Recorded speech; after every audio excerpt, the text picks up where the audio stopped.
Hidup ini adalah rahasia Tuhan. Tidak seorang pun yang bisa mengetahui apa yang terjadi dalam hidupnya di masa yang akan datang. Yang bisa kita lakukan sebagai manusia adalah berusaha untuk mencapai yang terbaik. Begitu pula halnya dengan tamu kita kali ini. Tidak ada yang menyangka bahwa dulu mereka hidup dalam keprihatinan, tetapi kini mereka sukses dalam kehidupan. Mari kita sambut Indar Tato.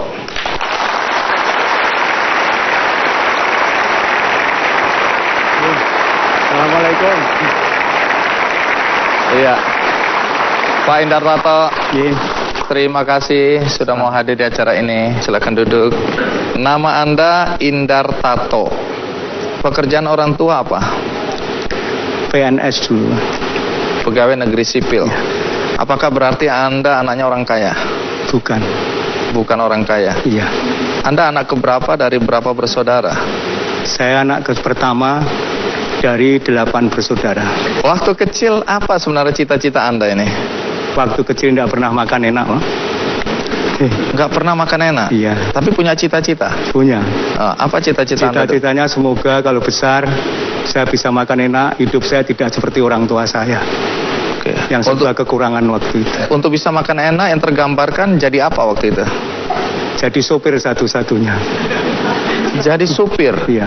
Supaya bisa makan enak? Iya. Apa hubungan supir dan makan enak?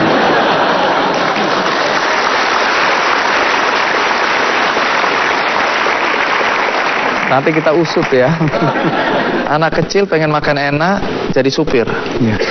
Saya pernah membaca cerita tentang kehidupan Anda. Di situ Anda mengatakan Anda ingin jadi supir karena melihat supir-supir di terminal. 1, karena mereka makannya enak. 2, karena istrinya cantik-cantik. Betul? Betul. Jadi yang mana yang menginspirasi Anda? Yang makan enak atau istri cantik? Yang pertama makan enak dulu. Oh, baru kemudian sambil makan enak punya istri cantik. Cantik.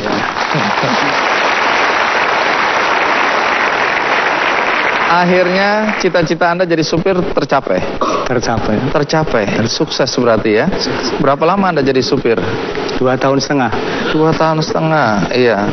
Tapi dengan perjalanan hidup dan menjadi supir, Anda katanya mendapatkan beberapa penghargaan Satya Lencana dari pemerintah, dari Presiden Republik Indonesia. Iya. Berapa penghargaan Satya Lencana yang pernah Anda terima? Yang sudah saya pakai sampai hari ini 6. 6.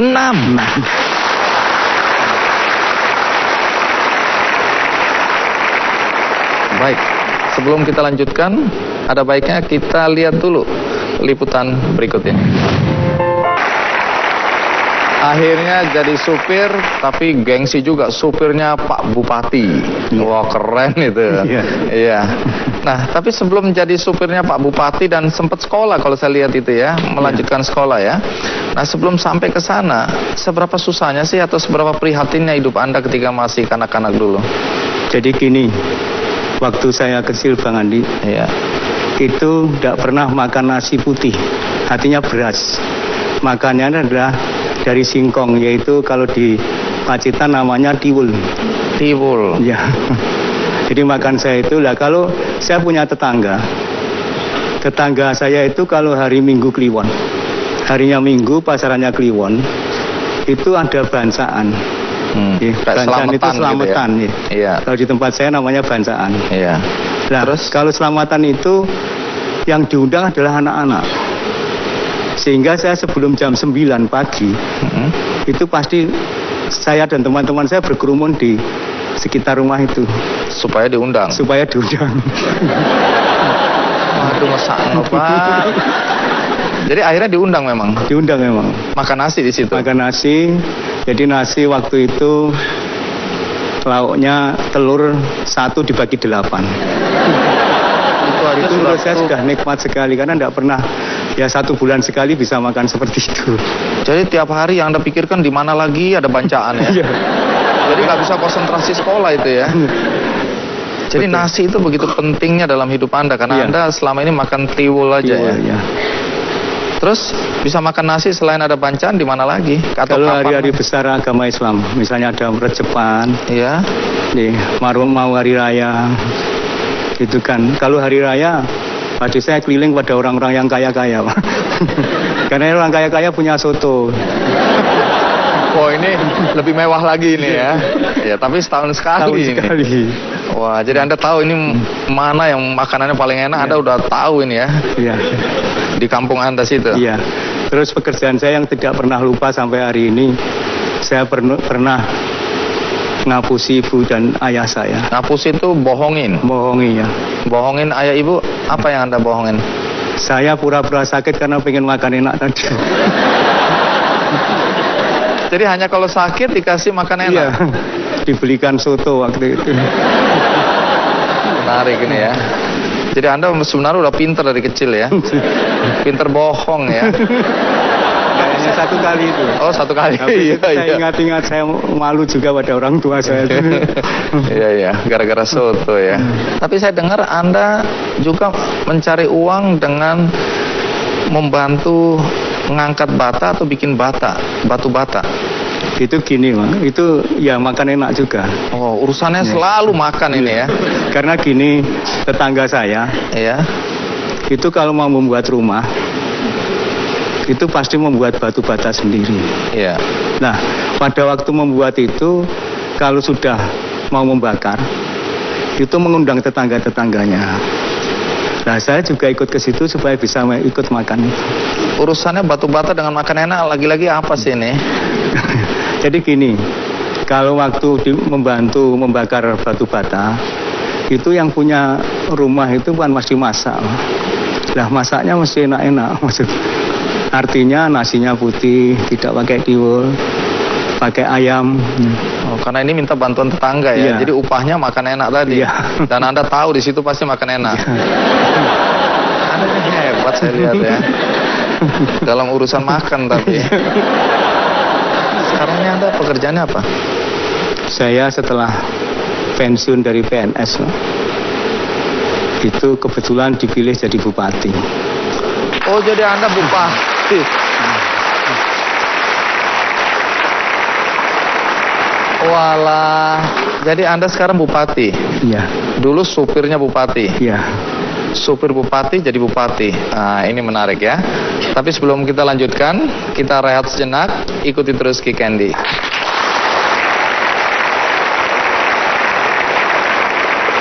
Pak Indar Tato, Anda dulu susah, kemudian makan enak aja susah juga, ya. Upaya untuk makan nasi aja Anda harus pandai-pandai mengatur siasat.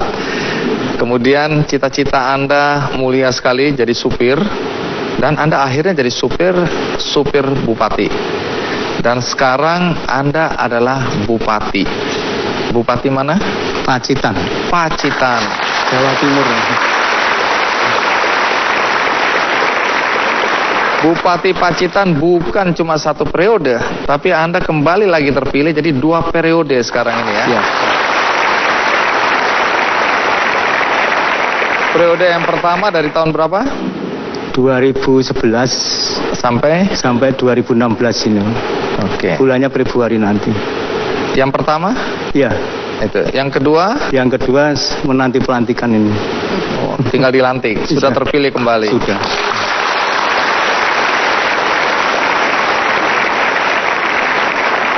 Iya. Artinya Anda oleh masyarakat dianggap punya prestasi ya, sehingga mereka memilih Anda kembali. Nah, yang jadi pertanyaan sekarang ini adalah bagaimana cerita sampai dari supir bupati menjadi bupati. Tapi sebelum kita lanjutkan, mari kita lihat saat ini ketika Pak Indar Tato menjadi bupati. Pak In, waktu kecil ingin jadi supir dan kemudian cita-cita Anda untuk jadi supir terwujud. Upaya apa yang Anda lakukan sampai Anda bisa mewujudkan cita-cita Anda jadi supir waktu itu? Jadi saya itu taat pada atasan waktu itu. Jadi diperintah apapun, saya dengan ikhlas dan tidak pernah menentang apa yang disampaikan oleh atasan.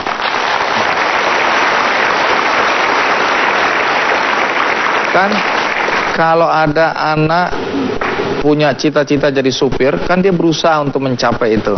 Usaha Anda apa untuk bisa jadi supir? Dari waktu kecil sampai dewasa.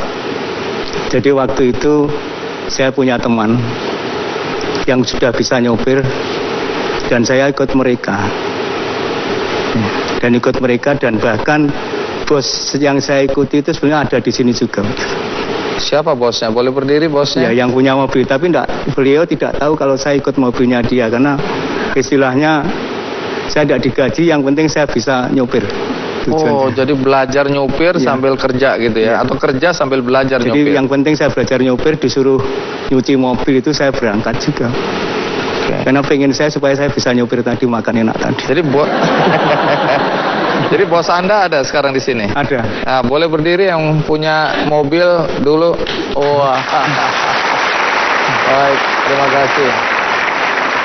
Jadi Anda ikut sebagai apa waktu itu? Kerja sebagai apa? Nyuci mobil? Ya, hanya nyuci sama hanya supaya bisa belajar mobil gratis? Iya. Terus Anda belajar bawa mobil? Iya, akhirnya bisa juga, akhirnya dapat SIM. Berapa lama sampai kemudian Anda jadi supir bupati? Jadi kira-kira 1,5 tahun saya menjadi tenaga kontrak. Terus tahun 77 saya diangkat menjadi CPNS. Calon pegawai negeri sipil. Iya. Lalu saat itu sebelum pada waktu kontrak itu saya dipanggil oleh Pak Bupati, disuruh tidur di belakang gitu, tidur di belakang rumah.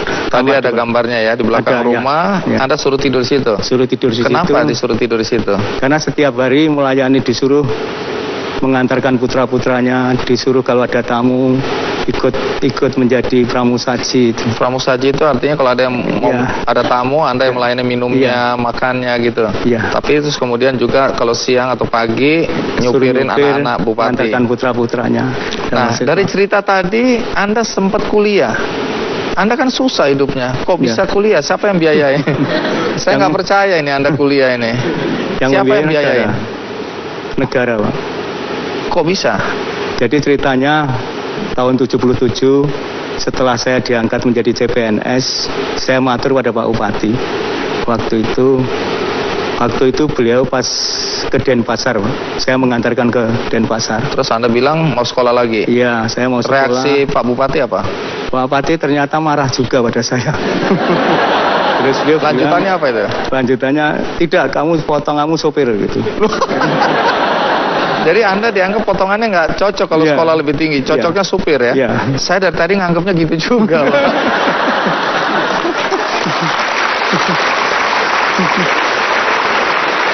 Dia bilang, jadi potonganmu tuh supir aja. Iya. Nah, terus waktu itu saya tidak sakit hati, saya malah senang. Karena ternyata beliau sayang pada saya. Caranya aja ya, supaya Anda nggak sekolah. Kalau Anda sekolah, dia kehilangan Anda ya. Tapi akhirnya kok bisa jadi kuliah juga? Suatu saat saya tahun 78 dipanggil beliau, biasa kalau dipanggil. Bang, kalau dipanggil biasa. Kebetulan habis sholat maghrib saya dipanggil ke dalam, ke rumah dinas. Beliau tanya pada saya, apa ada yang mau pada kamu gitu. Artinya, apa ada yang mau? Ya, artinya perempuan. Ya, perempuan. Pasti nggak ada itu. Saya yakin nggak ada. Terus jawab Anda apa? Ya, saya bilang awalnya tidak ada gitu. Lalu? Lama-lama saya dikejar terus. Sudah punya belum? Kalau enggak punya, kalau sudah punya saya suruh sekolah. Kalau belum tidak. Oh, lalu Anda buru-buru cari? Enggak, saya jawab punya gitu. Oh, bujui mana? Enggak. Oh, karena kebetulan istri saya juga ikut di sini dulu yang. Wah, istri boleh berdiri? Oh, Bu, Ibu, jangan senang dulu, Bu. Saya curiga ini bukan karena cinta, Bu. Supaya bisa dapat sekolah ini, Bu. Jadi ngakunya iya wis punya gitu ya. Oh, baik. Jadi Anda bilang punya, langsung reaksi Pak Bupati apa? Disuruh sekolah.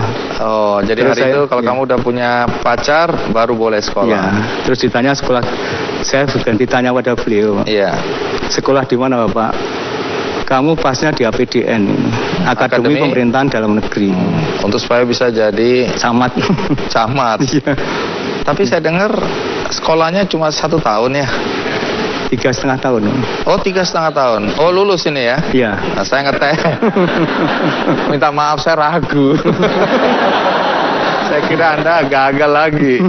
Oh, akhirnya selesai. Selesai. Terus jadi camat? Terus jadi mantri polisi. Oh, mantri polisi dulu. Ya. Terus? Mantri polisi itu kalau zaman Orde Baru kemarin adalah pembantunya wakilnya camat. Oke. Terus tahun 84 saya diangkat jadi camat. Anda camat? Ya. Jadi setelah pendidikan, supir udah nggak jadi supir lagi? Enggak. Oke, jadi camat. Ini bukan supirnya camat ya, ini camat beneran ya. Saya pikir cita-cita dilanjutkan jadi supirnya camat gitu ya. Saya pernah dianggap orang gitu. Dianggap orang? Saya supirnya camat juga. Jadi saya nggak salah kalau menganggap potongan Anda memang cocoknya supir. Baik, menarik karena saya dengar juga waktu Anda jadi camat ada warga yang datang dan nggak percaya Anda camatnya ya? Iya, betul. Iya, sampai hari ini pun saya nggak percaya. Nanti ceritakan. Ya. Tapi kita rehat sejenak, ikuti terus Ki Candy. Terima kasih Anda masih bersama saya di acara Ki Candy. Ini masih cerita tentang orang-orang yang sukses, tapi dulu kehidupannya sangat memprihatinkan. Tapi berkat perjuangan mereka, akhirnya bisa mencapai satu jabatan yang prestisius dan memberikan dampak luas bagi masyarakat. Salah satu tadi adalah Pak Indar Tato, Bupati Pacitan. Kembali ke cerita camat. Iya. Ya. Jadi orang-orang meragukan bahwa Anda camatnya ya. Dikira supirnya camat. Iya. Nah, saya dengar ada juga waktu itu warga yang datang ke tempat Anda, apakah kantor atau rumah saya nggak tahu, tapi kemudian nggak percaya bahwa Anda adalah camat. Ceritanya gimana itu? Suatu saat kalau di desa itu kan biasa orang mencari surat atau mencari camat sewaktu-waktu. Ya, sehingga pada waktu itu kurang lebih jam 4 sore mencari camat, kebetulan saya dengan teman saya yang menjaga di kantor kecamatan itu membersihkan halaman pendopo kecamatan. Nah, terus ada orang mau mencari camat, yang ditanya kebetulan saya. Tanyanya, Pak Camat ada Mas? Terus Anda jawabnya? Ada. Ada. Silahkan duduk di ruang tamu. Saya dudukkan di ruang tamu. Saya ke belakang pakai celana sama pakai baju hem. Setelah saya mendekat pada beliau, saya masih ditanya lagi, lah Pak Camatnya mana?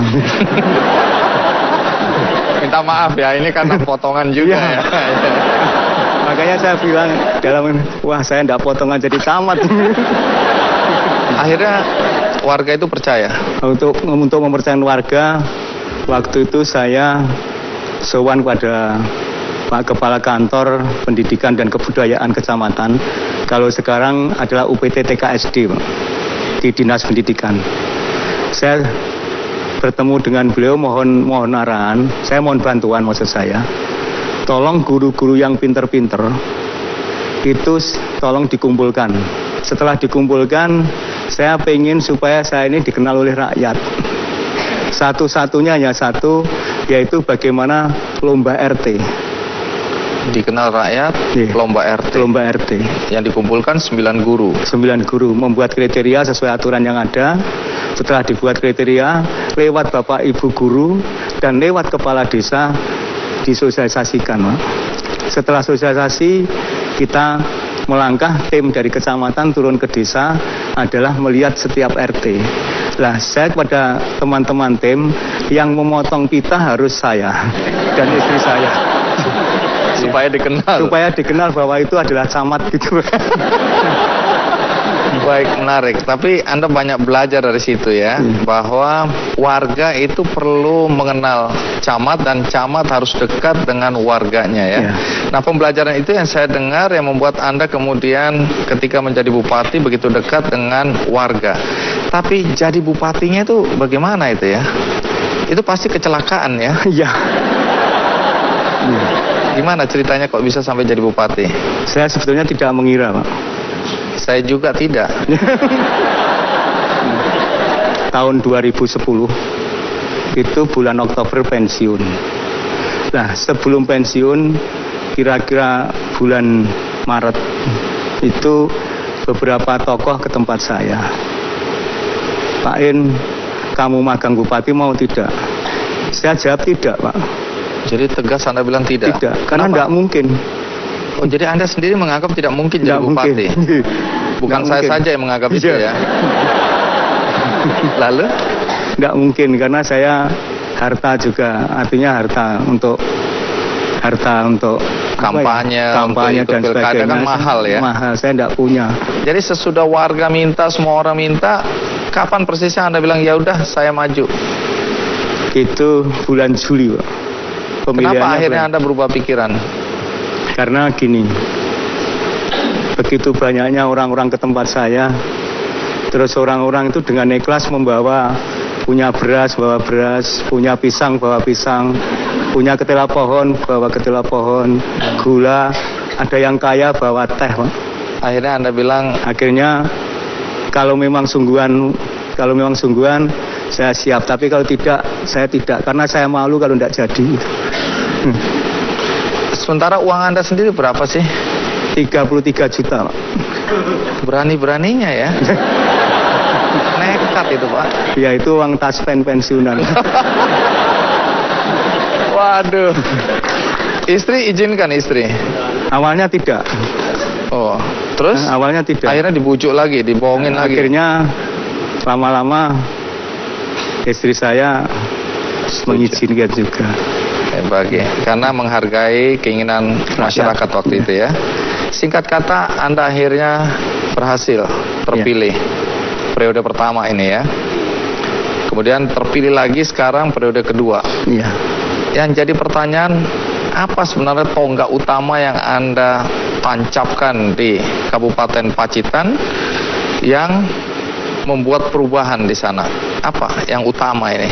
Filosofinya pemerintahan itu, pemerintah itu dikatakan berhasil apabila bisa mengurangi penduduk miskin. Syukur kalau menghilangkan, tapi kalau menghilangkan tidak bisa. Mengurangi penduduk miskin ya. Oleh karena itu saya setiap saat ke desa, itu yang saya cari adalah mesti bertanya siapa orang yang terkategori miskin di desa ini atau di dusun ini. Itu pasti saya melihatnya ke rumahnya. Anda datangi? Saya datang ke sana dengan teman-teman yang ikut bersama istri saya. Yang saya lihat pertama adalah yang dimakan hari ini. Jadi kami melihat hari ini yang dimakan apa. Saya lihat dan saya kadang-kadang juga ikut merasakan. Ya, karena waktu kecil saya teringat masa lalu. Lalu. Anda tidak ingin apa yang Anda alami dialami oleh warga Anda. Iya, intinya ke sana.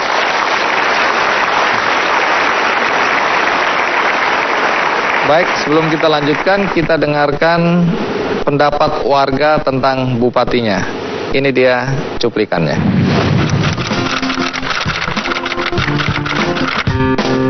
Oh, itu namanya Pak Indartato itu. Tahu Pak Indartato. Pak Indartato. Bapak Dr. Andes Haji Indartato. Yang saya harapkan itu masalah kesehatan, ya itu memang diperlukan oleh masyarakat Pacitan. Untuk tahun-tahun mendatang itu sudah lengser, ya mudah-mudahan meninggalkan nama yang baik juga itu loh. Minimal program-program kerja Pak Bupati di tahun periode yang pertama dipertahankan, kalau bisa di periode yang kedua ini ditingkatkan. Bisa memimpin Pacitan lebih baik lagi.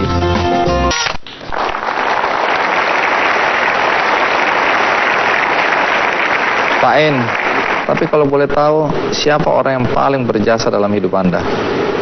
Istri saya. Istri boleh berdiri lagi. Monggo Bu. Iya.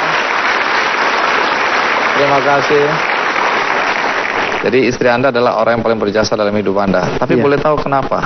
Karena yang mendorong saya setiap saat supaya bekerja baik untuk kepentingan masyarakat adalah istri tercinta.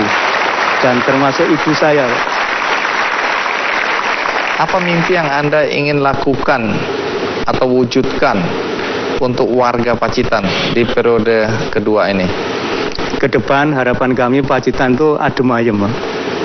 Adem ayem ini artinya adalah tenang dan hidupnya bisa sejahtera. Hidup dan pemuda-pemuda yang ada ini, saya kira harapan saya bisa belajar terus dengan filsafat orang lain bisa, mengapa saya tidak bisa. Sehingga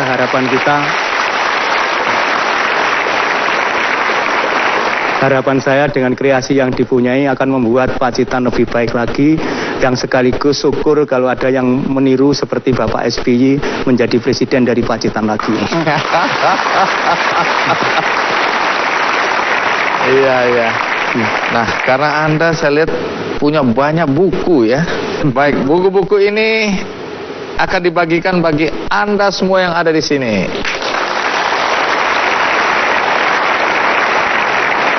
Ya, terima kasih untuk inspirasinya Pak In. Sukses buat Anda.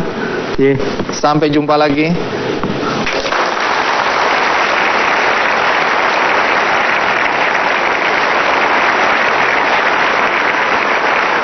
Sewaktu kecil dia jualan es mambo, juga jualan layang-layang, dan bahkan ketika dewasa dia menjadi tukang ojek. Tetapi kemiskinan tidak menghalangi dia untuk mencapai sukses. Sekarang anaknya jual layang-layang dan jual es mambo itu jadi apa? Ikuti terus Ki Candy. Kini saatnya saya memperkenalkan anak yang dulu menjual es mambo dan jualan layang-layang, pernah jadi tukang ojek, cari keong di sawah untuk makan, dan kehidupan yang sangat memprihatinkan. Mari kita sambut Dedi Mulyadi. Iya, Kang Dedi, terima kasih ya. Terima kasih. Silakan duduk. Pekerjaan orang tua apa? Tentara. Tentara. Terakhir tentara. Baik. Ibu? Ibu petani. Anda anak keberapa dari berapa bersaudara? 9. Anak ke-9? Anak ke-9 dari 9 bersaudara. Ayah Anda tentara? Ya. Tapi sepintas saya baca riwayat hidup Anda, kok hidup Anda lebih banyak prihatinnya, lebih banyak susahnya. Anak tentara kok hidupnya susah ya? Ya, tentaranya kan sampai 28 tahun. Pangkatnya prajurit kader, palang 3 di sini. Oh, sampai umur berapa tadi? 28. Umur 28 Ya. Sudah nggak jadi tentara lagi? Ya, jadi bapak saya 20 tahun udah bikin anak. 28 tahun Ya. pensiun dengan pensiun atau apa? Pensiun, diberhentikan karena sakit. Kenapa sakitnya? Diracun oleh mata-mata Belanda. Gara-gara dipensiun dalam usia itu akibat diracun oleh mata-mata Belanda ya. Sehingga ayah tidak bisa bekerja dengan baik. Ya. Setelah pensiun apa yang dikerjakan ayah? Ya, di rumah. Karena saya dengar sakit-sakitan. Ya, pernah kuli-kuli di kuli perkebunan tapi nggak tahan lama karena terlalu jujur. Apa yang terjadi? Ya, diberhentikan oleh teman-temannya. Karena jujur. Jujur. Kok bisa? Ya, karena diajakin kerjasama jual pupuk. Dia nggak mau. Di perkebunan nggak mau. Dia lebih baik berhenti. Wow.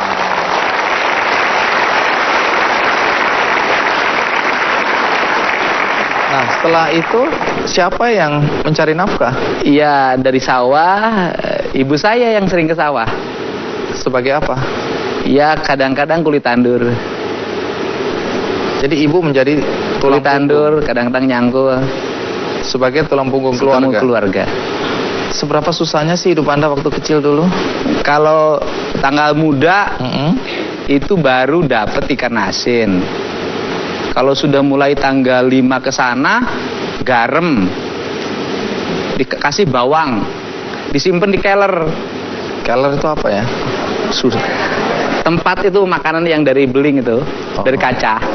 Jadi makan nasi, kalau di atas tanggal 5, lauknya garam, Garam, bawang, pakai bawang segitu aja. Dibagi 9. dibagi 9 anak. Ya. Kok Makanya bisa, badannya kurus.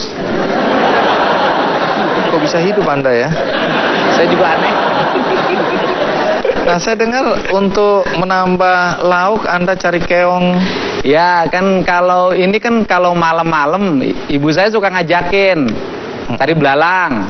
Belalang untuk apa? Dimakan. Belalang dimakan ya? Iya. Ini belalang sawah ini ya? Iya.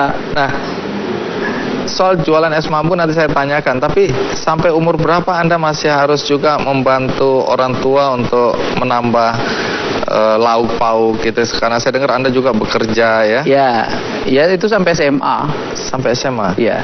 Baik, sebelum kita lanjutkan ya, karena menarik untuk tahu Anda jual es mambu dulu. Kenapa jual es mambu? Jual layang-layang ya, macam-macam. Termasuk Anda juga ada urusan dengan batu bata ya. Ya. Jadi untuk sukses mungkin ada urusan dengan batu bata juga kita ya. Nanti ada cerita. Tapi sekarang mari kita lihat kisah berikut ini. Jadi Anda pernah jadi tukang ojek? Ya. Di daerah mana itu? Di Kampung Sukadaya, Desa Sukasari, Subang. Berapa penghasilan tukang ojek sehari? 2.000. Jadi kenapa Anda sampai harus jadi tukang ojek? Ya nambahin buat biaya sekolah. Cari rumput. Itu Ya. juga untuk pakan ternak. Untuk kambing. Saya kan waktu sejak kelas 1 SD punya kambing. Menarik. Domba lah kalau di Subang. Soal jualan es mambu dan lain-lain itu kenapa ya? Ya es bambu itu kan saya pengen makan es kayak orang, tapi nggak punya duit. Terus? Ya akhirnya gimana caranya bisa makan es? Cita-citanya cuma makan es. Ya ngambillah dari Mang Rojak tetangga. Oh, masih kenal Mang Rojak ya? Oh masih, Haji Rojak. Oh, terus? Nah kemudian dapat 50 kan satu kali tempatnya itu 50, itu dapat pelingnya 5 lebihnya. Lebihnya itu untuk boleh dimakan. Nah, saya malah ketika dagang itu malah nggak makan karena sayang diuangin semuanya. Oh. Naluri bisnisnya udah mulai nih ya. Ya, Nah, jual layang-layang juga. layang-layang waktu SMP. SMP jual SMP layang-layang. saya lihat orang main layang-layang, saya pengen main layang-layang tapi nggak beli. Ya coba kita jualin pinjem uang orang. Kemudian akhirnya ketika sudah beli sayang juga kalau dipakai main layang-layang. Jual lagi. Jual lagi. Apa urusannya kambing, cincin dan Ya, orang-orang kan pada punya kambing tuh. Iya. Oh saya kok nggak punya, gitu kan? Saya pengen juga kayak orang gembala kambing, gembala domba. Kata bapak saya duitnya dari mana? Punya nih cincin jual. Nah waktu itu akhirnya dijual, harganya Rp7.500. bisa beli kambing. Beli. Tapi gara-gara itu saya dengar keluarga mulai beternak dan Iya, domba saya- menyelamatkan Iya. keluarga Anda Ya saya sama kakak saya yang kedua paling gede namanya Kang Ade, sama ibu saya yang tukang nyabit rumput. Ya saya tukang ngembala. Dan dari situ beranak dua jadi 40. Oke, domba menyelamatkan keluarga Anda karena saya dengar sekolah apa segala macam dibiayai dari Iya, ternak domba dari itu tadi situ, ya. iya. Jual bata itu bagaimana ceritanya? Ya bukan jual, jadi gini Apa? kan kalau kita suka pengen punya duit juga, kalau buat hari raya Lebaran kan buat beli baju baru. Iya. Nah itu saya suka kuli mikul. Kuli mikul. Mikul bata itu kan ngangkutnya jauh tuh hampir 5 km dari hutan kan, dibawa ke kampung dibakar. Satunya dibayar seperak, saya bisa bawa 10 biji, 10 perak. Umur berapa itu? Ya SD lah kelas 4. Orang tua tahu ini. Tahu. Nah kemudian uangnya disimpan-simpan. Pekerjaan Anda sekarang apa? Jadi bupati.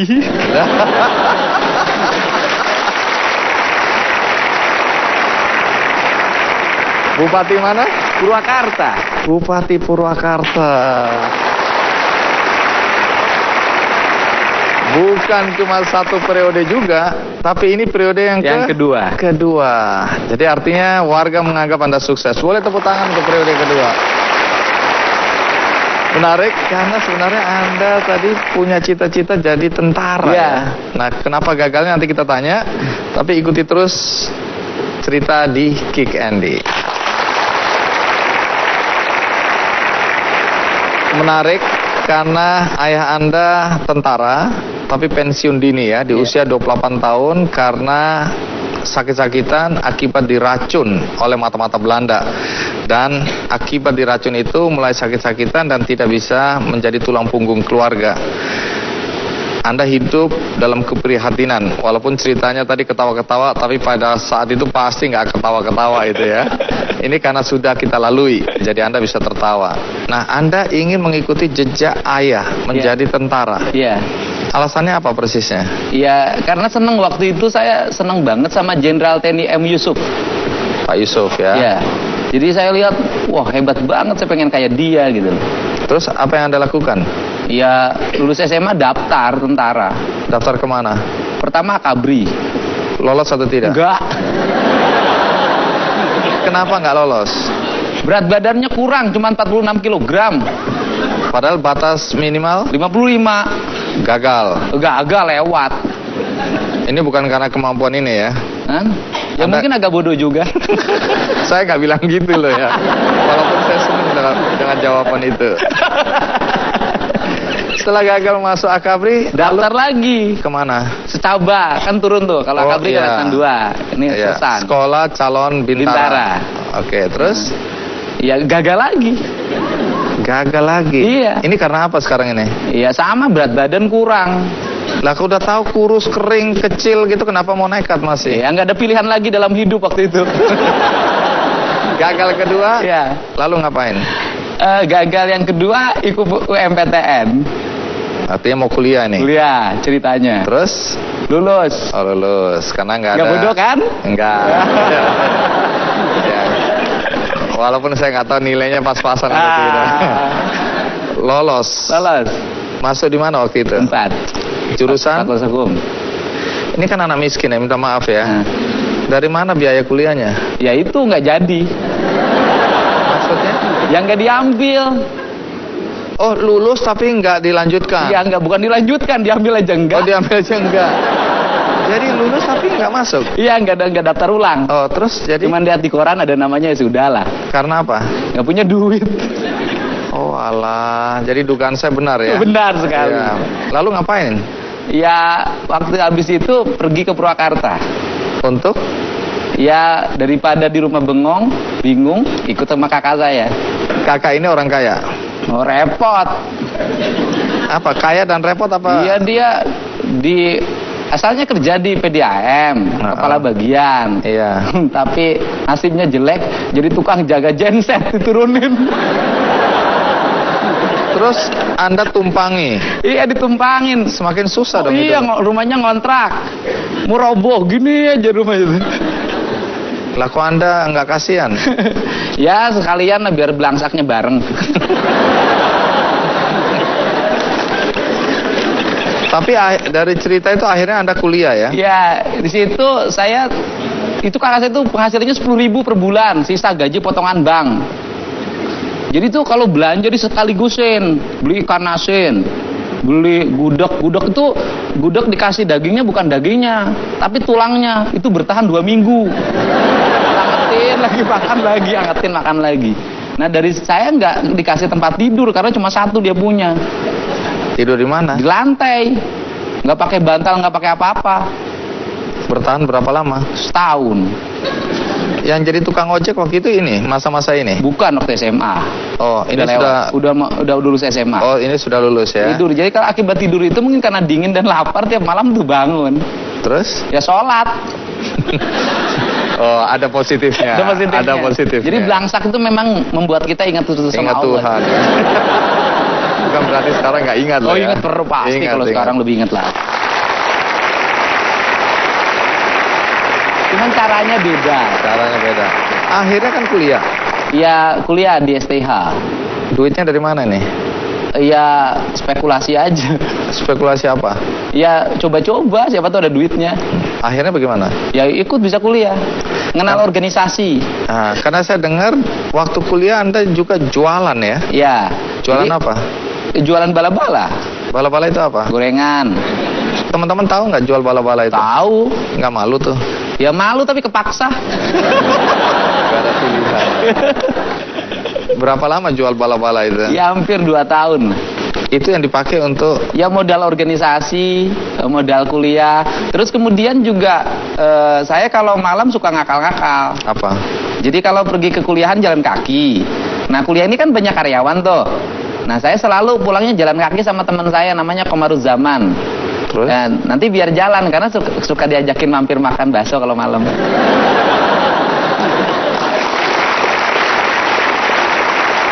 Itu strategi untuk bertahan hidup. Iyalah, gimana caranya hidup gratis gitu loh. Oke. Tapi memang di masa kuliah saya dengar Anda aktif ya di organisasi Ya, ya. aktif. Organisasi apa aja yang pernah diikuti? Ya HMI dan Senat Mahasiswa aja. Aktif banget ya. Iya, ya kan ikut mendirikan di Purwakarta karena belum ada waktu itu. Pernah jadi apa? ketua cabang. Ketua cabang. Ya. Baik.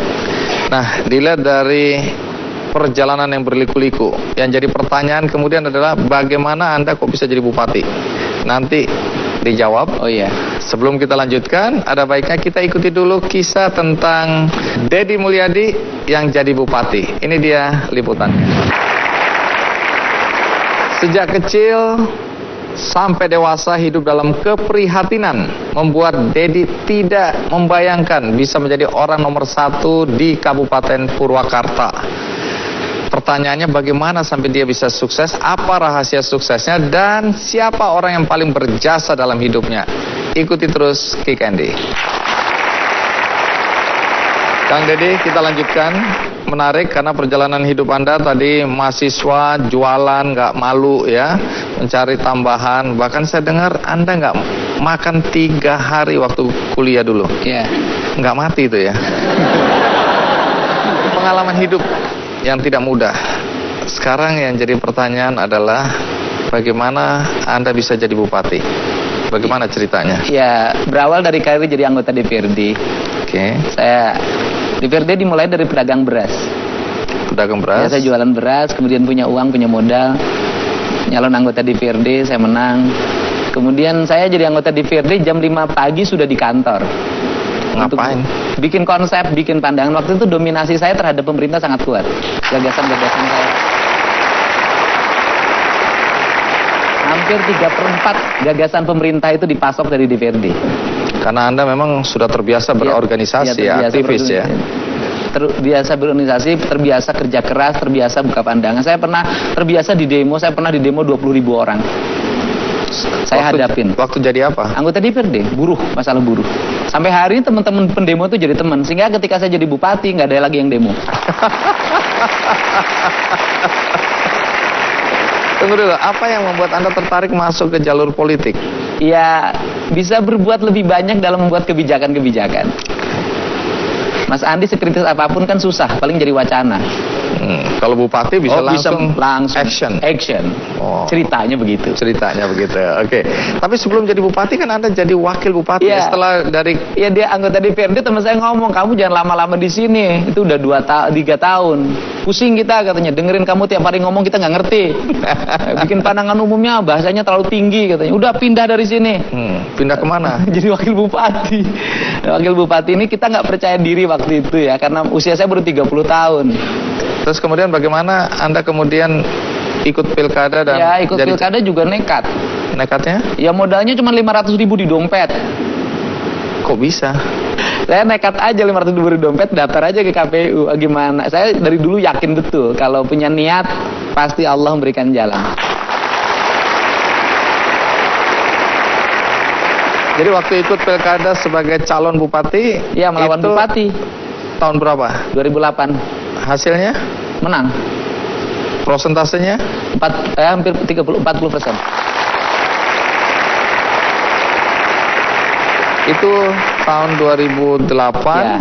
sampai 2013 terus kemudian sekarang periode kedua. Periode kedua. Anda menang lagi. menang lagi. Prosentasenya? 67%.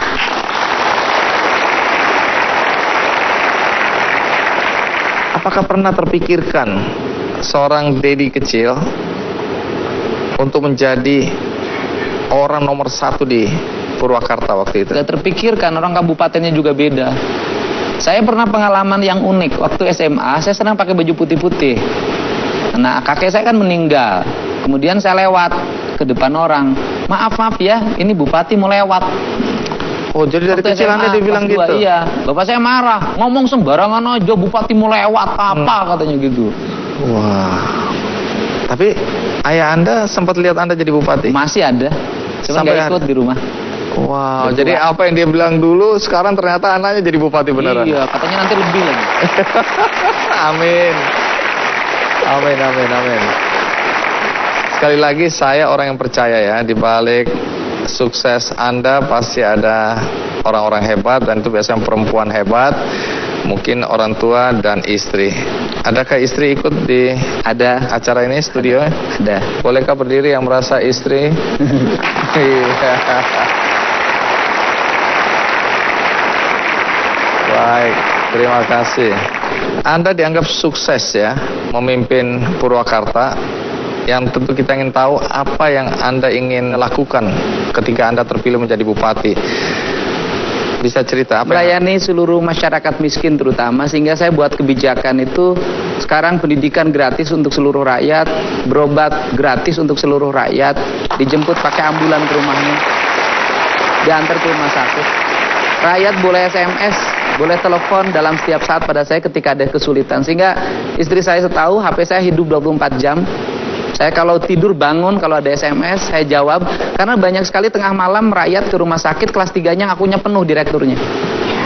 Itu saya suka langsung telepon, saya tanggung jawab. Kalau nggak ada APBD-nya, tagih pada saya pribadi. Saya bilang rumah saya masih cukup untuk dijual.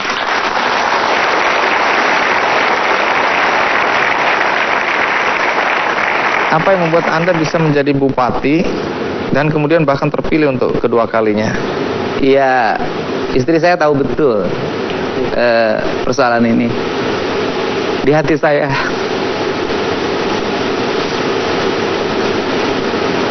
selalu ada ibu saya. Di hati Anda selalu ada ibu Anda.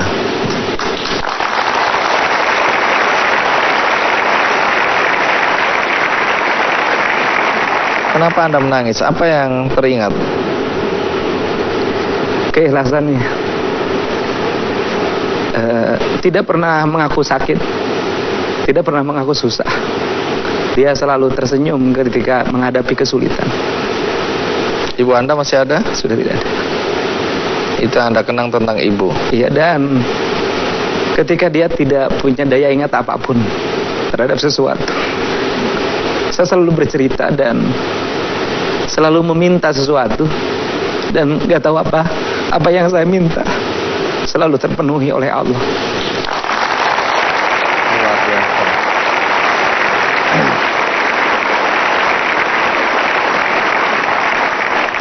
Anda menjadi bupati relatif dalam usia yang masih muda ya. Sekarang masih 44 tahun, udah periode kedua.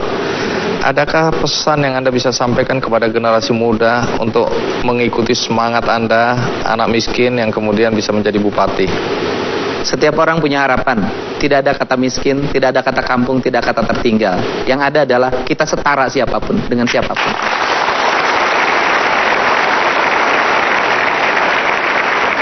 Menarik, kuat sekali kata-kata Anda. Artinya tidak ada kata miskin, kita semua setara.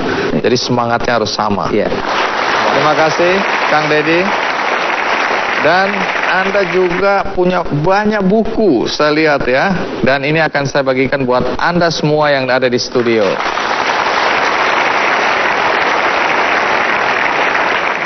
Di luar itu seperti biasa, saya juga akan membagikan buku dari Dale Carnegie, Petunjuk Menikmati Hidup dan Pekerjaan. Dan ini akan saya bagikan satu-satu untuk Anda semua juga.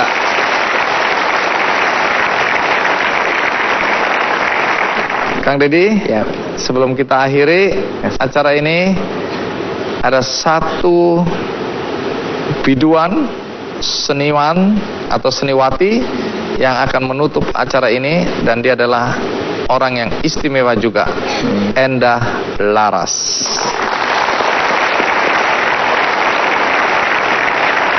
Baik, terima kasih. Terima kasih, Pak. Sampai jumpa, sukses selalu. Ya.